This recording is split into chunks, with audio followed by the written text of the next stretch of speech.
Chilli powder, ಸಖತ್ ಖಾರ ಬಣ್ಣ ಮತ್ತು ರುಚಿ ಆಚಿ ಚಿಲ್ಲಿ ಪೌಡರ್. ಹಳ್ಳ ಹಿಡಿದಿದೆ ರಾಜ್ಯ ಸರ್ಕಾರದ ಮಹತ್ವಾಕಾಂಕ್ಷೆಯ ಯೋಜನೆ. ನೋಡಿ, ಅನ್ನಭಾಗ್ಯ ಅನ್ನೋದು ಸಿಎಂ ಸಿದ್ದರಾಮಯ್ಯನವರ ಕನಸಿನ ಒಂದು ಯೋಜನೆ. ಹೊಟ್ಟೆ ಹಸ್ಕೊಂಡು ಯಾರು ಕೂಡ ಇರಬಾರ್ದು, ಬಡವರು ಹೊಟ್ಟೆ ತುಂಬ ಊಟ ಮಾಡಲಿ ಅಂಥೇಳಿ ಇಂದಿರಾ ಕ್ಯಾಂಟೀನ್ ಯೋಜನೆಯನ್ನು ಜಾರಿಗೆ ತಂದರು. ಆದರೆ ಬೆಂಗಳೂರಿನಲ್ಲಿ ಮಾತ್ರ ನಾವು ಇಂದಿರಾ ಕ್ಯಾಂಟೀನ್ ಓಪನ್ ಇರೋದನ್ನು ನೋಡ್ಬೋದು. ಆದರೆ ಬೇರೆ ಬೇರೆ ಜಿಲ್ಲೆಗಳಲ್ಲಿ TV5 ರಿಯಾಲಿಟಿ ಚೆಕ್ ಮಾಡಿದಾಗ ಅಲ್ಲಿ ಗೊತ್ತಾಗಿದೆ, ಧೂಳು ಹಿಡಿದಿದ್ದಾವೆ ಇಂದಿರಾ ಕ್ಯಾಂಟೀನ್ಗಳು ಅಂಥೇಳಿ. ಅನ್ನ ಕೊಡಬೇಕಾದಂಥ ಇಂದಿರಾ ಕ್ಯಾಂಟೀನ್ ಈಗ ಕಂಪ್ಲೀಟ್ ಆಗಿ ಧೂಳು ಹಿಡಿದು ಹೋಗಿದ್ದಾವೆ. ಎರಡೆರಡು ಇಂದಿರಾ ಕ್ಯಾಂಟೀನ್ ಇದೆ, ಇನ್ನೂ ಕೂಡ ಅದು ಪ್ರಾರಂಭ ಆಗಿಲ್ಲ. ಚಿಕ್ಕೋಡಿ ಪಟ್ಟಣದಲ್ಲಿ ಎರಡೆರಡು ಇಂದಿರಾ ಕ್ಯಾಂಟೀನ್ಗಳಿದ್ದಾವೆ. ಸುಸಜ್ಜಿತ ಕಟ್ಟಡ ಕಾಮಗಾರಿ ಸಂಪೂರ್ಣವಾಗಿ ಮಾಡಲಾಗಿದೆ. ನೀರು, ವಿದ್ಯುತ್ ಎಲ್ಲವೂ ಕೂಡ ಇದ್ದರೂ ಉದ್ಘಾಟನೆ ಭಾಗ್ಯ ಆಗಿಲ್ಲ. ಕಟ್ಟಡ ಸಿದ್ಧವಾಗಿ 1 ವರ್ಷ ಕಳೆದರೂ ಕೂಡ ಭಾರಿ ನಿರ್ಲಕ್ಷ್ಯ ವಹಿಸ್ತಾ ಇದ್ದಾರೆ.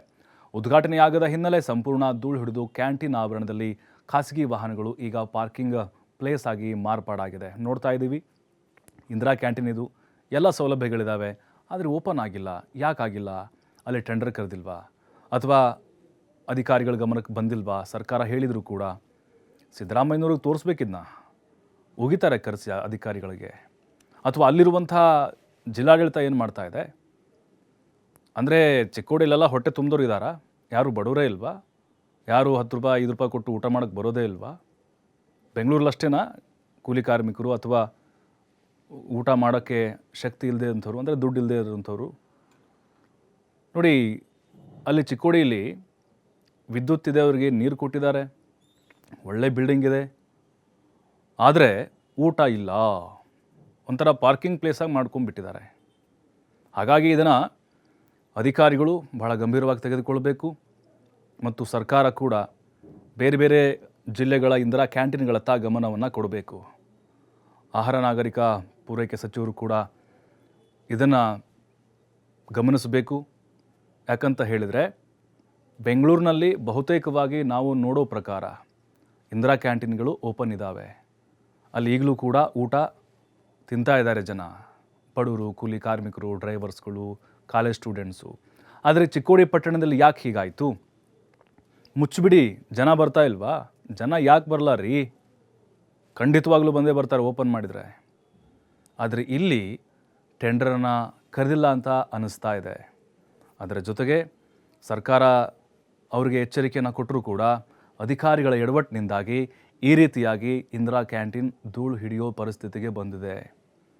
ಯಾಕೆ ಯಾರೂ ಬರ್ತಾ ಇಲ್ವಾ? ಹಾಗಾದರೆ ಟೆಂಡರನ್ನು ತೆಗೆದುಕೊಳ್ಳಿಕ್ಕೆ ಕಾಯ್ತಾ ಇರ್ತಾರೆ ಕ್ಯೂನಲ್ಲಿ, ಸರ್ಕಾರಿ ಕೆಲಸಗಳನ್ನ ಟೆಂಡರ್ ತೆಗೆದುಕೊಳ್ಬೇಕು ಅಂಥೇಳಿ. ಆದರೆ ಇಲ್ಲಿ ಎರಡೆರಡು ಇಂದಿರಾ ಕ್ಯಾಂಟೀನ್ ಇದ್ದರೂ ಕೂಡ ಇನ್ನೂ ಓಪನ್ ಆಗದೇ ಇರೋದು ದೊಡ್ಡ ದುರಂತ. ಅಲ್ಲಿನ ಸ್ಥಳೀಯ ಪಾಲಿಕೆ ಏನು ಮಾಡ್ತಾ ಇದೆ?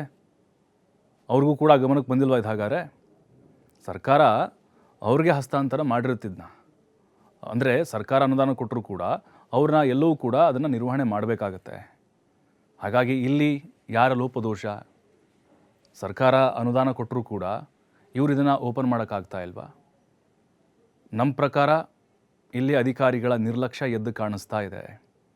ಎಲ್ಲವೂ ಕೂಡ ಪೇಂಟ್ ಮಾಡಿ ಅವ್ರಿಗೆ ಕಟ್ಟಡವನ್ನು ಕಟ್ಟಿ ಕೊಡಲಾದರೂ, ಹಸ್ತಾಂತರ ಮಾಡಿದರೂ ಕೂಡ 1 ವರ್ಷ ಆಯ್ತು ರೀ ಓಪನ್ ಆಗಿದ್ದು. ಅಂದರೆ ಕಟ್ಟಡ ರೆಡಿಯಾಗಿ ಪಕ್ಕದಲ್ಲೇ ಬಸ್ ಸ್ಟಾಪ್ ಇದೆ, ಜನ ಬರ್ತಾರೆ. ಇಂದಿರಾ ಕ್ಯಾಂಟೀನ್ ಇದೆಯಪ್ಪ, ಇಲ್ಲಿ 5 ರೂಪಾಯಿ ಊಟ, ಬರ್ತಾರೆ, ನೋಡ್ತಾರೆ, ಕ್ಲೋಸ್ ಆಗಿದ್ದು ನೋಡಿ ಮತ್ತೆ ಬೈಕೊಂಡು ವಾಪಸ್ ಹೋಗ್ತಾರೆ. ಸಿದ್ದರಾಮಯ್ಯನವ್ರಿಗೆ ಈ ವಿಚಾರ ಏನಾದರೂ ಗೊತ್ತಾದರೆ ಖಂಡಿತವಾಗ್ಲೂ ಅಲ್ಲೇನೋ ಅವ್ರಿಗೆ ನಿರ್ವಹಣೆ ಕೊಟ್ಟಿದ್ದಾರೆ, ಅವ್ರಿಗೆ ಮೊದಲು ಕ್ಲಾಸನ್ನು ತೆಗೆದುಕೊಳ್ತಾರೆ. ಸರ್ಕಾರದ 5 ಗ್ಯಾರಂಟಿ ಇದೆ ಅಲ್ವಾ, ಅದರಲ್ಲಿ ಮತ್ತೊಂದು ಗ್ಯಾರಂಟಿ ಇದು ಇಂದಿರಾ ಕ್ಯಾಂಟೀನ್. ಬಡವರಿಗೆ ಕಡಿಮೆ ದರದಲ್ಲಿ ಊಟ ಕೊಡುವಂಥ ಒಂದು ಯೋಜನೆ. ಯಾರು ಕೂಡ ಹಸಿವಿನಿಂದ ಬಳಲಬಾರ್ದು ಅಂಥೇಳಿ ಹೊಟ್ಟೆ ತುಂಬ ವೆರೈಟಿ ಊಟಗಳನ್ನು ಕೊಡಲಾಗುತ್ತೆ. ಆದರೆ ಈಗ ಚಿಕ್ಕೋಡಿ ಪಟ್ಟಣದಲ್ಲಿರುವಂಥ 2 ಇಂದಿರಾ ಕ್ಯಾಂಟೀನ್ಗಳು ಇನ್ನೂ ಓಪನ್ ಆಗಿಲ್ಲ.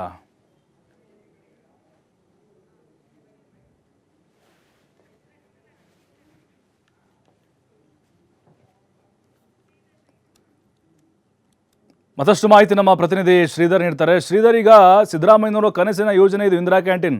ಬೆಂಗಳೂರಿನಲ್ಲಿ ನಾವು ನೋಡಿದಾಗ ಎಲ್ಲವೂ ಕೂಡ ಓಪನ್ ಇರುತ್ತೆ, ಊಟ ನಿರಂತರವಾಗಿ ಕೊಡ್ತಾನೆ ಇರ್ತಾರೆ. ಆದರೆ ಚಿಕ್ಕೋಡಿಯಲ್ಲಿ ಯಾಕೆ ಅಧಿಕಾರಿಗಳ ನಿರ್ಲಕ್ಷ್ಯ ಇಲ್ಲಿದೆಯಾ? ಸರ್ಕಾರ ಅನುದಾನ ಕೊಟ್ಟರು ಕೂಡ ಹೇಗೆ? ಅದರ ಜೊತೆಗೆ ಚಿಕ್ಕೋಡಿಯಲ್ಲಿ ಯಾರು ಬಡವರೇ ಇಲ್ವಾ, ಅಥವಾ ಇಂದಿರಾ ಕ್ಯಾಂಟೀನ್ ಯಾರು ನೆಚ್ಕೊಂಡಿಲ್ವಾ, ಯಾರು ಹಸ್ಕೊಂಡು ಬರೋದಿಲ್ವಾ, ಹೇಗೆ? ಪ್ರಭು, ಬೆಳಗಾವಿ ಜಿಲ್ಲೆಯನ್ನು ದೊಡ್ಡ ಜಿಲ್ಲೆ. ಈ ಒಂದು ದೊಡ್ಡ ಜಿಲ್ಲೆಯಲ್ಲಿ ಈಗಾಗಲೇ ಚಿಕ್ಕೋಡಿ ಕೂಡ ಒಂದು ಜಿಲ್ಲಾ ಕೇಂದ್ರ ಆಗುವಂತ ಒಂದು ಪಟ್ಟಣ ಅಂತ ಹೇಳ್ಬೋದು. ಹಾಗಾಗಿ ಚಿಕ್ಕೋಡಿಯಲ್ಲಿ 2 ಇಂದಿರಾ ಕ್ಯಾಂಟೀನ್ಗಳನ್ನ ನಿರ್ಮಾಣ ಮಾಡಲಾಗಿದೆ. ಕಟ್ಟಡ ಸಂಪೂರ್ಣವಾಗಿ ಸುಸಜ್ಜಿತವಾಗಿ ಕಟ್ಟಡ ನಿರ್ಮಾಣ ಮಾಡಲಾಗಿದೆ. ಆದ್ರೆ ಈಗ ಕಟ್ಟಡ ಸಂಪೂರ್ಣವಾಗಿ ಧೂಳು ಹಿಡಿತಿರ್ತಕ್ಕಂಥದ್ದು. ಯಾಕಂದ್ರೆ 2 ಇಂದಿರಾ ಕ್ಯಾಂಟೀನ್ ಮಾಡಿದ ಉದ್ದೇಶ ಏನಂದ್ರೆ ಬಡವರಿಗೆ, ಜನಸಾಮಾನ್ಯರಿಗೆ ಏನು ಅಂತಾರೆ, ಅವರಿಗೆ ಒಂದು ಒಂದು ಹೊತ್ತಿನ ತುತ್ತಾದ್ರೂ ಸಿಗ್ಲಿ ಅವರಿಗೆ ಅನ್ನೋಂಥ ನಿಟ್ಟಿನಲ್ಲಾಗಿರ್ಬೋದು, ಅಥವಾ ಅಲ್ಲಿ ಸ್ಥಳೀಯವಾಗಿರ್ತಕ್ಕಂಥ ಕಾರ್ಮಿಕರಿಗೆ 3 ಹೊತ್ತಿನ ಅನ್ನ ಸಿಗ್ಲಿ ಅನ್ನೋಂಥ ಕಾರಣಕ್ಕಾಗಿ ಒಂದು ಸರ್ಕಾರದ ಬಡವರ ಯೋಜನೆ ಇರ್ತಕ್ಕಂಥದ್ದು.